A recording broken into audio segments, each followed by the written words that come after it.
Hello বন্ধুরা, good morning and welcome back to my channel অদিতির daily blog. আশা করি আপনারা সবাই খুব ভালো আছেন আর যে যেখানে আছেন সুস্থ আছেন। ঘুম থেকে উঠেই যদি সকালবেলা গরম গরম এক কাপ চা মুখের কাছে পাওয়া যায়, তাহলে কিন্তু যত ব্যস্ততাই থাকুক না কেন, কাজকর্ম কিন্তু খুব তাড়াতাড়ি মনে হয় হয়ে যায়। তার কারণ যারা সকালে উঠে এক কাপ চা খায় আর সারাদিন অনেক কাজ করতে হয়, তারা কিন্তু জানে চায়ের প্রয়োজনটা কতটা। আর একটু ঝগড়া শুনে নিন।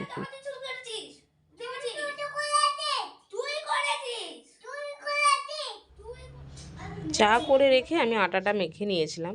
এরপর চাটা আমি খেয়ে নেব, কেননা আগেই বললাম যে চাটা হচ্ছে একটা এনার্জি ড্রিঙ্ক। আর এদিকে আমার মেয়ে দেখুন এসে আমাকে বলছিল যে লুচির জ্বর, তারপর ও লুচির সঙ্গে খেলা করছিল।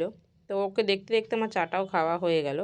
চা খাওয়া শেষ করেই তো এবারে ঢাল তরোয়াল নিয়ে কিন্তু নেমে পড়তে হবে যুদ্ধে, সংসারের যুদ্ধে আর কি। প্রথমেই বিছানাটাকে পরিষ্কার করে নেবো, দুটো ঘরেরই। কেন দুটো বিছানা পরিষ্কার থাকলে না মনে হয় যেন ঘরের অনেক কাজ হয়ে গেছে।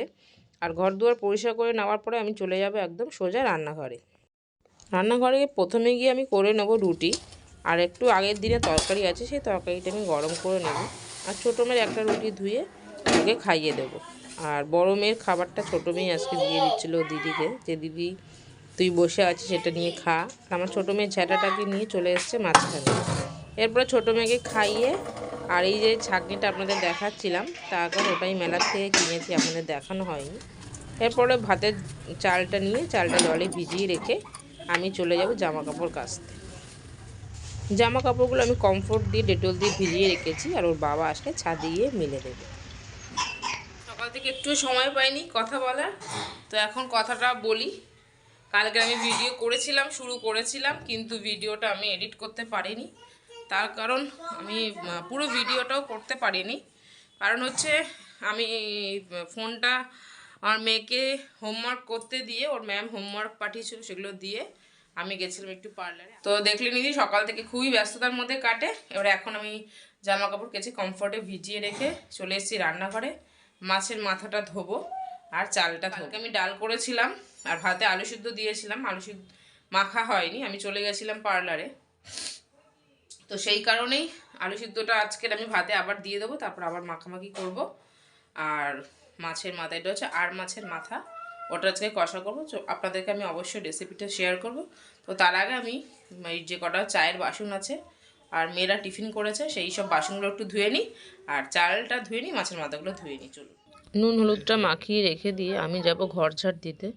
ঘর ঝাড় দিতে গিয়ে দেখি বিয়ের কাঠটাকে আমার ছোটো মেয়ে ফেলে রেখে। তো সবার আগে কাঠটাকে তুলে গুছিয়ে রাখবো, রেখে ঘর দুয়ারগুলো আমি ঝাড় দিয়ে নিয়েছিলাম। এরপর রান্নাঘরে গিয়ে সবার আগে যেটা করব, আমি মাছ ভাজবো, মানে মাছের মাথাগুলোকে ভেজে নেব। মাছের মাথাগুলো হয়ে যাওয়ার পরে আমি 1.5খানা রুটি আছে, ওটা খেয়ে নিয়ে আবার চলে আসবো মাছের ঝোল করতে। তেলের মধ্যে গোটা জিরে আর পেঁয়াজ ফোড়ন দিয়ে কিছুটা ভাজা ভাজা করে নেওয়ার পরে আলুগুলো দিয়ে দেবো।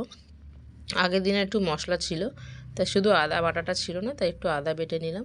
আলুগুলো ভাজা হয়ে যাওয়ার পরে আদা রসুন কাঁচা লঙ্কা বাটাটা দিয়ে, তার মধ্যে নুন হলুদ পরিমাণ মতন দিয়ে, কাশ্মীরি লঙ্কার গুঁড়ো, সামান্য একটু জিরের গুঁড়ো দিয়ে ঢাকা দিয়ে কষিয়ে নেব। আর এদিকে কালকের ডালটাও আমি গরম করে নিয়েছি, আর 3টে ডিম সিদ্ধ দিয়েছি, একটা আমার মেয়েরা খাবে আর 2টো আমার লুচির জন্য। কষা হয়ে যাওয়ার পরে পরিমাণ মতন জল দিয়ে ঢাকা দিয়ে আলুটা সিদ্ধ করে নেব। এরপরে মাছের কাঁটাগুলো দিয়ে দেবো, তারপর আমি ঘর মুছে নেব। সকাল থেকে কাজগুলো যদি পরপর করে নেওয়া যায় না, অনেকটাই কিন্তু সময় বেঁচে যায়।